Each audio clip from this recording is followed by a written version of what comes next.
One of my favorite things about this podcast is that I meet people through people that I trust, admire, and respect. And this is no exception.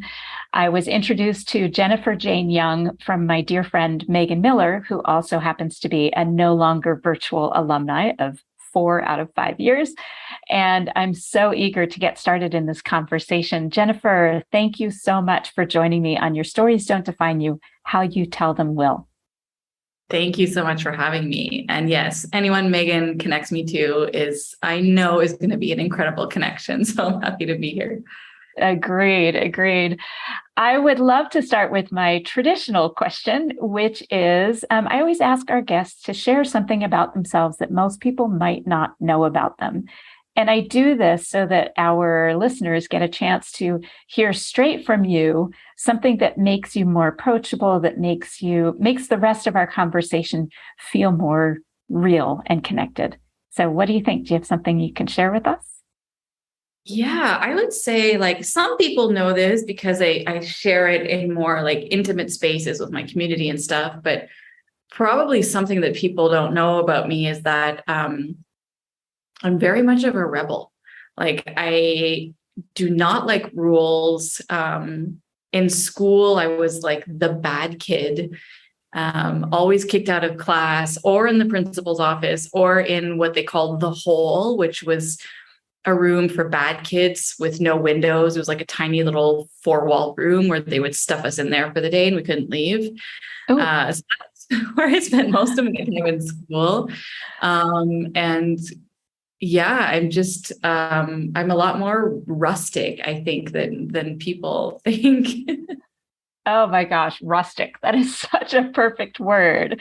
So basically self-reliant and low maintenance is what you're saying. Yeah, absolutely. And 100% a rule breaker. If someone tells me to go right, I'm going to go left. And it's just how I've lived my life most of the time. That's hilarious. And we share that in common. Although I don't think I was much of a rule breaker in my youth. I might have been.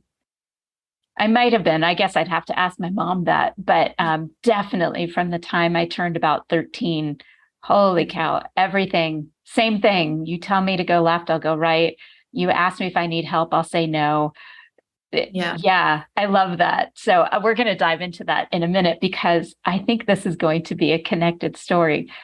You mentioned that you use your full name, Jennifer Jane Young, for a specific reason when we were talking before we hit record. Can you share that reason with us, please? So Jane is my middle name, and it came from my aunt, who is one of my favorite aunts. Her name is Jane Landrio. I'll just actually say her name, share this episode with her.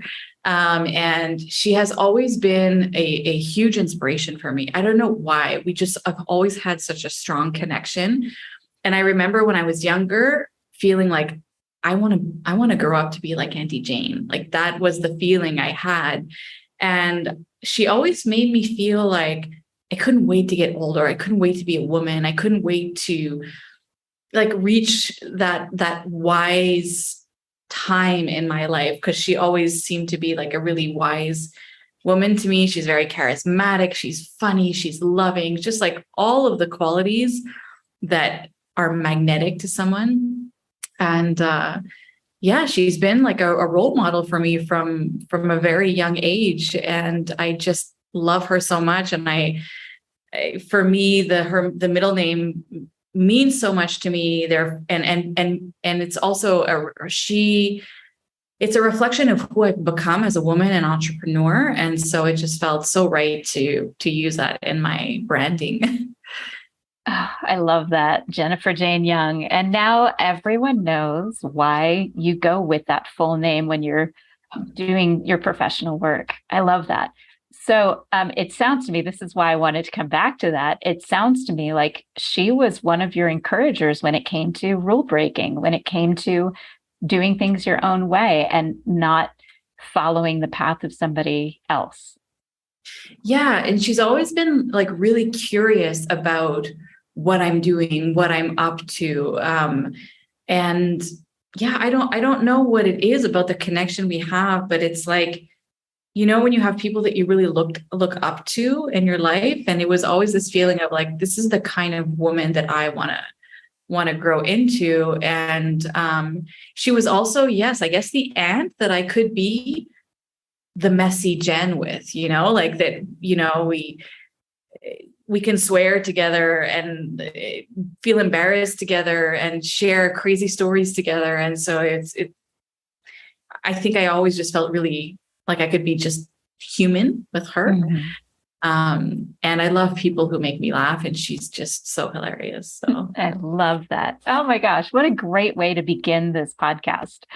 And this whole message is just resonating so strongly with me because my podcast recently was about the community that helps raise us and the people that are in our circle, in our orbit. And I referred to it as a tribe. And I've always believed that the people that we bring into our lives are part of what made our children become who they are. And those connections, because as parents, we can't serve all roles for our children or for our partner. We have to meet those needs outside of our immediate family. There are some things that our kids are just not going to talk to us about, no matter how close we are. And having those people in our circle makes our children more confident adults, I think. Oh, and I'm just getting like a flashback that I just remembered now. I was just back home in Canada a few weeks ago, and there was a family wedding, and we all went, and Auntie Jane was there, and we were dancing all night, just having so much fun. And at the end of the evening, there was like a slow song that began, and her husband, my uncle, was off like talking with the boys. I'm a single woman. And we just grabbed each other and we danced together, and we were just like hugging each other. And we were just like, she was like, I love you so much. I was like, I love you so much. And that was like, it's such a beautiful moment. And it was like such a perfect reflection of the kind of relationship I think that we've always had. And I feel really lucky because my mom it's thanks to my mom that I get to experience this, because they were three.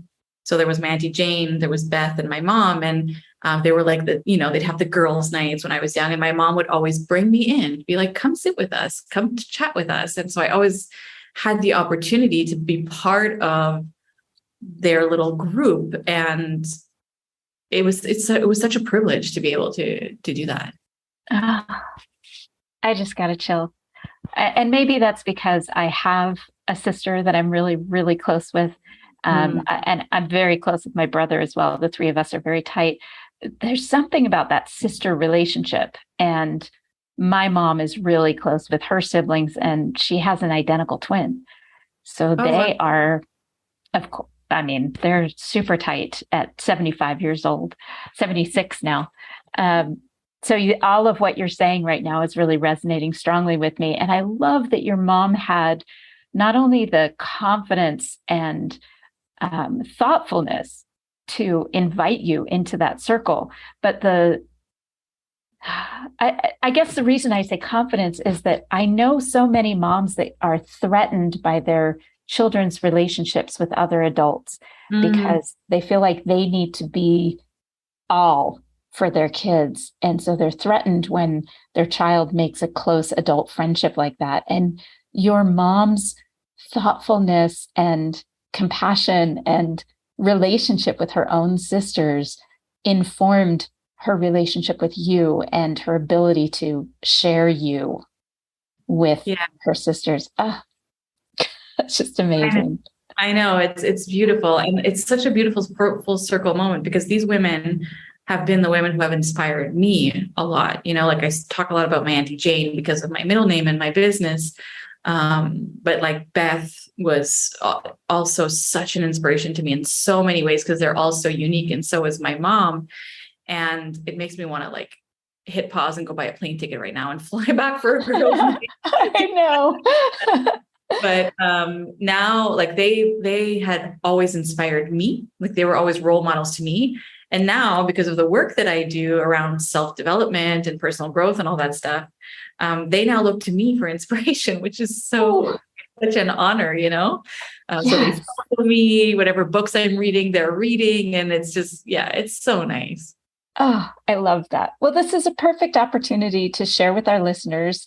Um, Instead of just telling us what you do, can you tell us a story about a recent thing that you did with a client or something that happened recently in your work that really can demonstrate what you do in a story?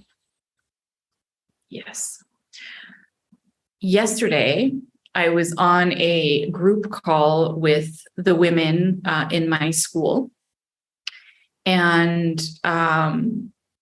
the theme of the session was, what is your intuition asking you to do right now? And why are you not doing it? And we had a deep dive conversation, and everybody shared the thing that they're like, it's just like in them wanting to come out, and they're not doing it because of fear, because of overthinking, because of the left brain logic, analytics getting in the way, and like trying to make them believe that like it's whatever, the whole thing. And it was like such a powerful and beautiful session. And that's what I do. It's helping entrepreneurs get really clear and really connected to their intuition, because that is the next step. Your intuition is your inner compass. It's the next thing, or your intuition will show you the visions of what you came here to do, or what you're meant to be working on, or who you're meant to be helping, or whatever that is, you know? Mm-hmm. And I just want to make sure that entrepreneurs don't give up on their intuition ever, that they don't settle for just okay when they want to experience something even greater, and then help them through practical steps to actually like do the thing, make the decision, take the action, and do it together. Like for me, it's not so much like it's coaching that I do, but it's like, we're going to do this together. Like I'm here by your side. It's kind of like, you know, that beautiful poem where the person is walking on the beach and talking to God, and then says, then the God is saying like, you know, I've always been with you. And then at some point, I don't know. Like, it's the two sets of footprints. And I don't understand God, because the times that I was having the hardest time, yes, there was only one set of footprints. And God says, well, those were mine. I was carrying you. Or something like that. Yes, exactly. So, so instead of carrying them, right, you know, it's empowering them, but it's like really walking side by side with them through this journey of entrepreneurship. So it's, you know, living their most expansive life through the vehicle of entrepreneurship. And intuition. Absolutely. Intuition is the North Star always. Yes. It's taken me a long time to truly trust that in myself. And I think it's fascinating, especially with people, women in particular, who are older, like my age, over 50, who are just starting to transform into the woman they were meant to be. Yeah. Have you had an experience with a woman over 50 that really, when you think about it, really lights you up? Yeah, I actually, I tend to attract more of older women, like older than me for some reason. I think I just really connect with the more wise woman. So there's several examples, but one in particular I would say is my dear friend, Teresa. She has become like a soul sister, all the things to me. I just love her so much. And, you know, I'm supporting her a lot through like really listening to her intuition for this like next phase in her life. So we're talking a lot about these crone years that she's stepping into. And for her, it's a lot about, you know, slowing down and enjoying the privilege of being able to select what she wants, how she wants to live, and really allowing herself that luxury, you know, and her intuition is guiding her towards that luxury all the time. But it's like, do I really deserve that level of luxury now? And, you know, all that stuff that goes through the head. So I support her a lot on her journey. And is there something specific that she did as a result of this kind of work that you're doing together that you when you Yeah. heard the story, you were like, oh my gosh, yes. Yeah. Well, she just recently transitioned out of work that she was doing because she thought that that's what she should be doing, or that's the work that was going to pay the bills, which was a lot of like business management and like very practical support with business owners. That's felt always really heavy to her. And she is a magical, mystical, wise, intuitive woman. Like Teresa is magic in a human body, and so she's recently allowed herself to release that work that has been really weighing her down over the last few years, and she's now exploring these new possibilities, this new potential of serving and doing work that really lights her up and that honors her magic, really. So it's been really beautiful to watch her go through that. Wow. I love that. It's like she's been in this cocoon and she's suddenly exploring the colors of her wings as she emerges. Yeah. And I have to say, I've told her this several times in the last few months. I have never seen her this lit up. I have never seen her smile so much. I have never seen her so vibrant and bubbly. I've never seen her like this before. Just that itself is. Yes, the most rewarding thing that you can experience as a person who provides that kind of service for any other human being. Yeah. To see that shift, the transformation from that weight to the lightness. Yeah, it's so beautiful to see. That's what I love. It's like that's what I wake up for in the morning. And that happened again yesterday with someone in our group. At the end, she said, I came in here feeling so heavy and so discouraged and so stuck. And she's like, now I feel so buoyant and excited. It's nice to let her go like that, you know? Oh, that's the best. That is the best. I think a lot about the work that you and I do. I mean, it's different, but it has a really similar outcome, which is somebody recognizing what their value is and taking charge to do something that demonstrates that value, that they can live in and enjoy and really reflect on as part of what's going to create their legacy. Yeah.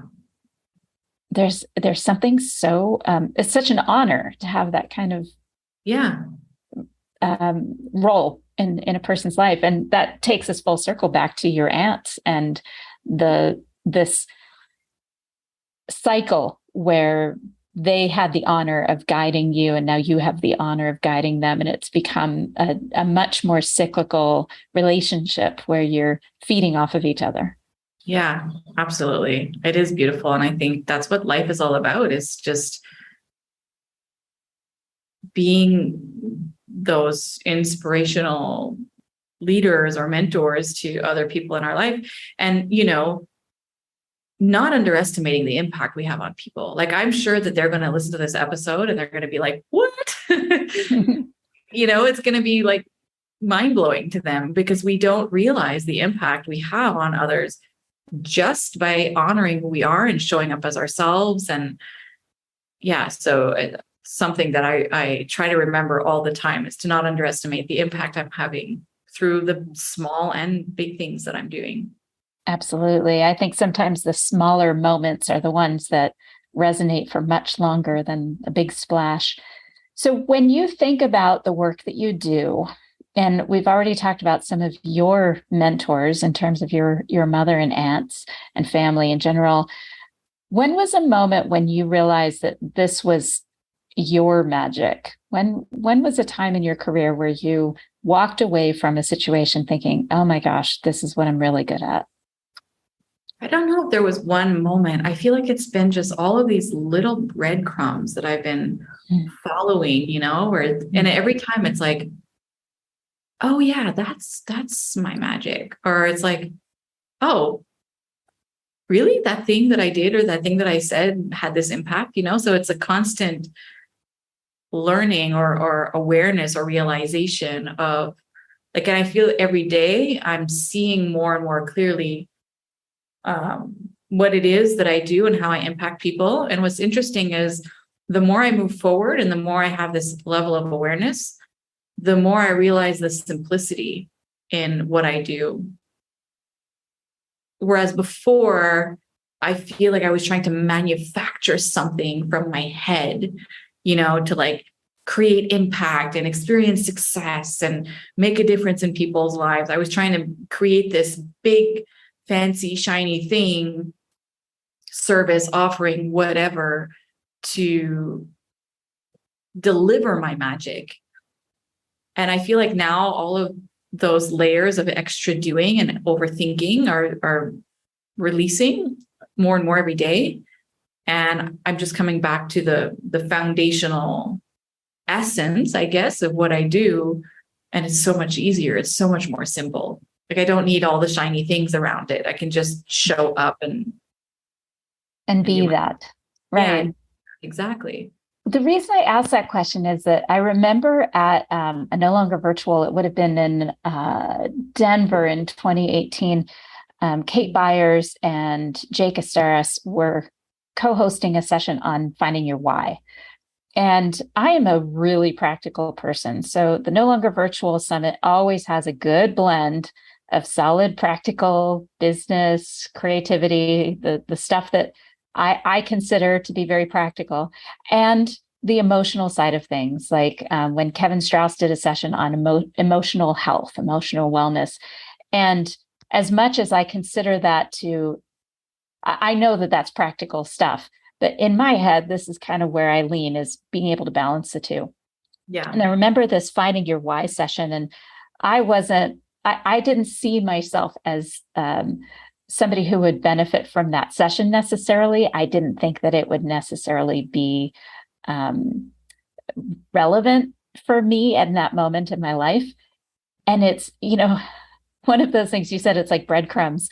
Sometimes I realize I'm a really slow processor, and months later, something will just pop in my head and I'll realize how important it was that I was there in that moment, even though I didn't think it was going to be relevant for me. So I've learned over the years to just pay attention to those things and not dismiss anything.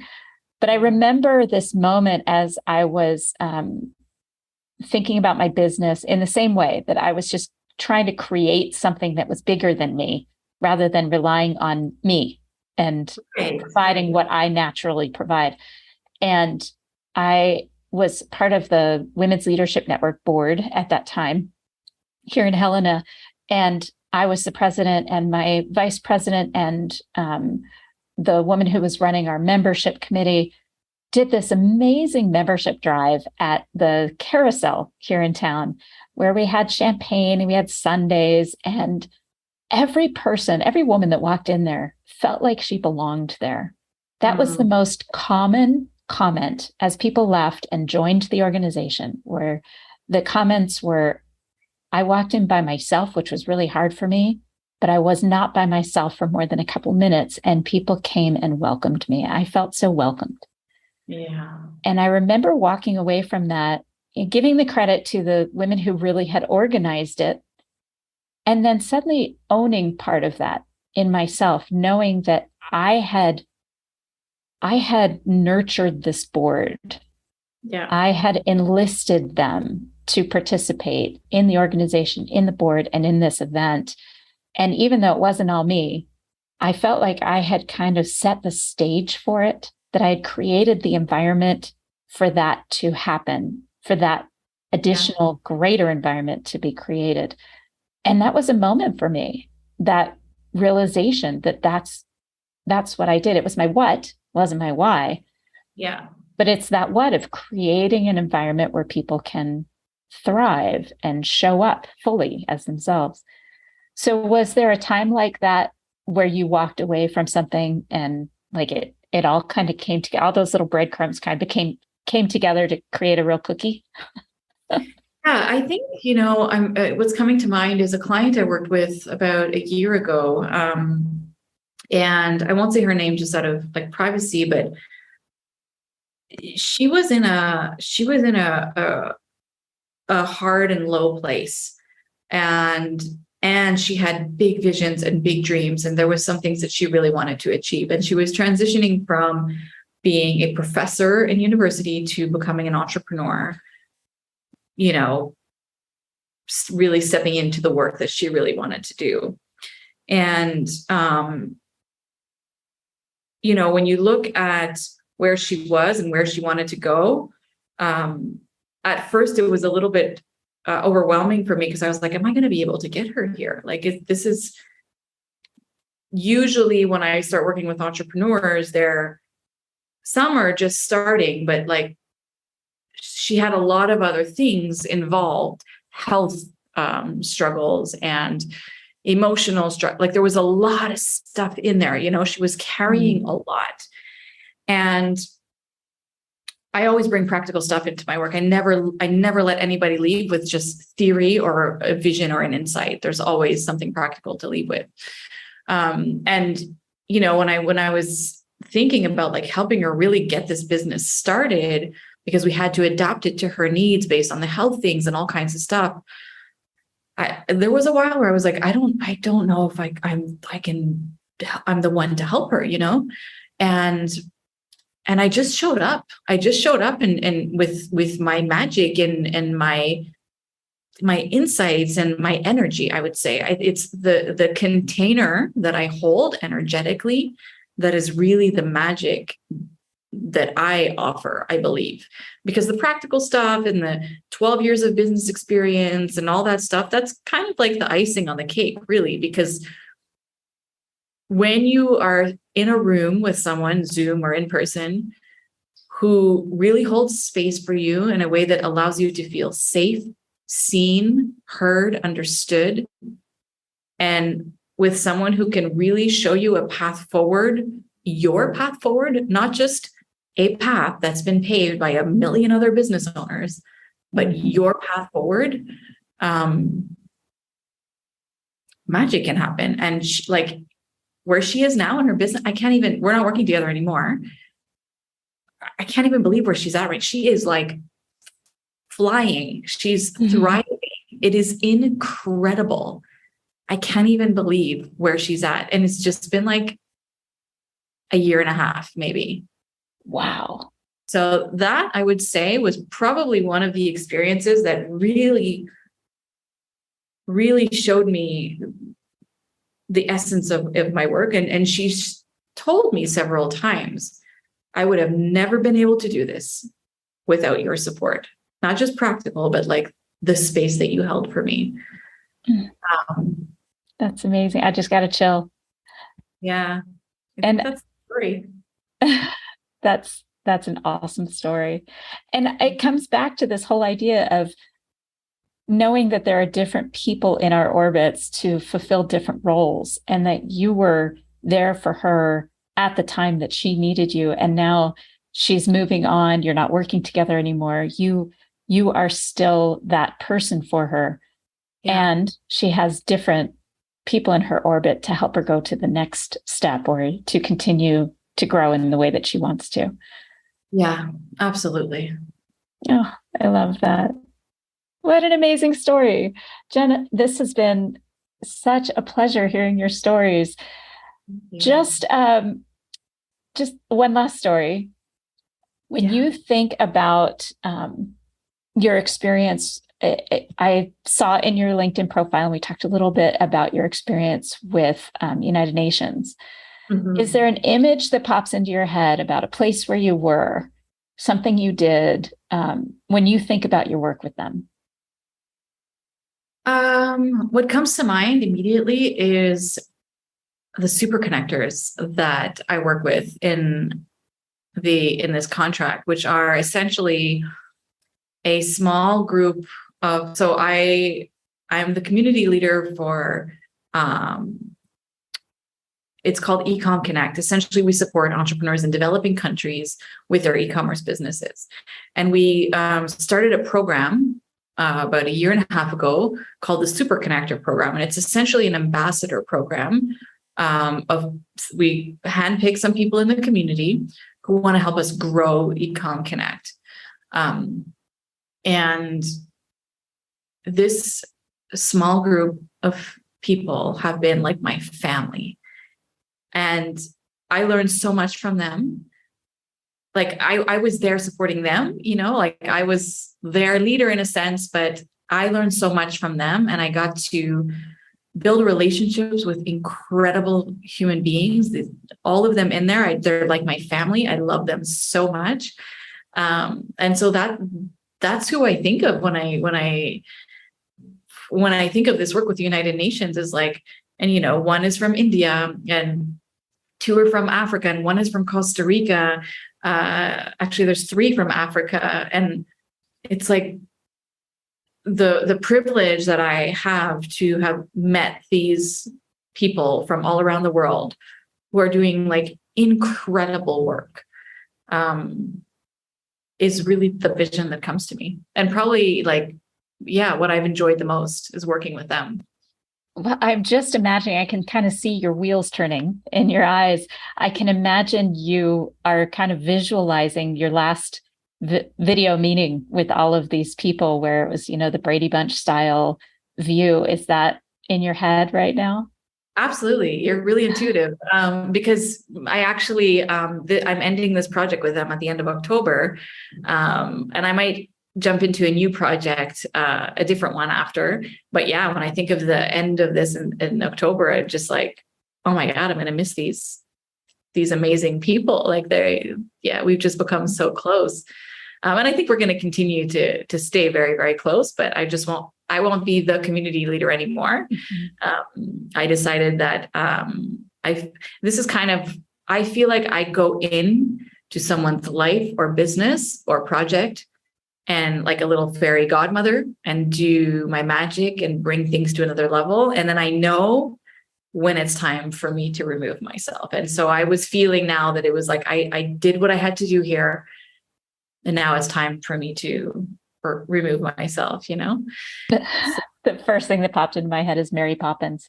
And then the next thing was, this is going to age me, but there was a movie called Pete's Dragon when I was growing up. And there's an animated dragon in a real life cast. Yeah. And the dragon is Elliot, and he shows up to help Pete and then disappears at the end. It's a beautiful, beautiful movie. I just love it. I've seen this movie. Well, that's you. You're Pete's dragon. Yeah. You're Elliot. You show up and you get things back in order, or you make sense of chaos and bring things together so that things can move forward, and then somebody else can come in and continue that momentum. And I'm still imagining you imagining the faces on your Zoom calls with those people, and the warmth and camaraderie that you feel and experience when you're on those calls. I can feel that.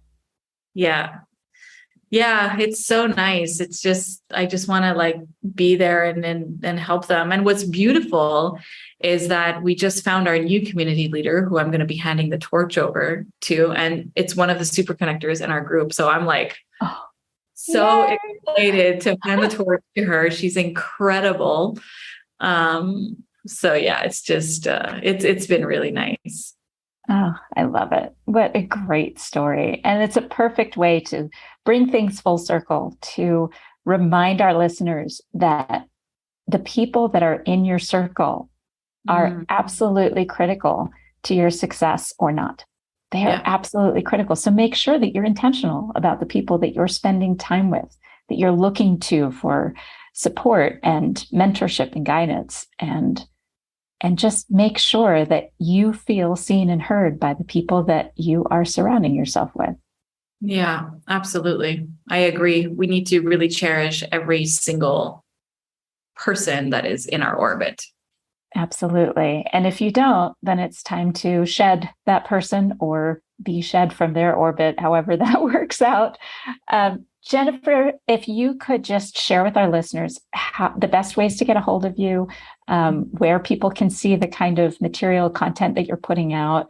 And for our listeners, don't worry, all of this will be in the show notes at elkinsconsulting.com for this podcast episode. Yeah, thank you. I really love Instagram. And so you will see on my Instagram the real, raw me in my life with my dogs, drinking my tequila, and you'll see my business stuff. So it's a really a blend there. And so I think Instagram is really a great place to connect with you on a more intimate, personal level. And I recently become more active on LinkedIn, which I really didn't like before, but I'm like, there's something interesting here. So those are, let's say, social would be like two good places to connect with me. And then so that I have my personal website, jenniferjaneyoung.com, where you can learn more about kind of the work that I do, one-on-one work, and I am writing a book and like all those kinds of fun things. And then there's the schoolofintuitiveleadership.com, where that's really the community. It's the school, the place where I teach, and where we have our community that's growing and just all kinds of really great stuff. So I would say those would be the four places where people can get to know me a little bit more.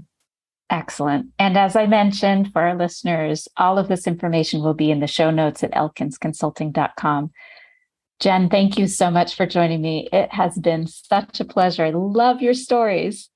Thank you, Sarah. And I have to say that like this is the first time that I have interviewed on a podcast where I speak about things really different than when I usually speak. So you're really great at pulling stories out of people. So thank you.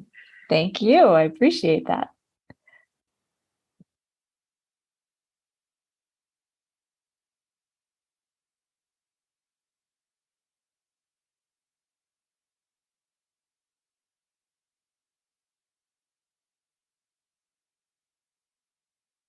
Thanks for listening to Your Stories Don't Define You, How You Tell Them Will. I'm putting some finishing touches on a new course, Get the Offer, Job Interview Storytelling, that will be available online in early fall 2022. It is so important that this course is truly relevant, helpful, and useful for my clients. So I'd love your help. Would you please email me at sarah@elkinsconsulting.com or complete the form that's linked on the blog post associated with this podcast episode to add your ideas for the course? I'd love to know your biggest challenges when it comes to job interviews, so the content of my online course is exactly what you need. I appreciate your help. Thanks in advance.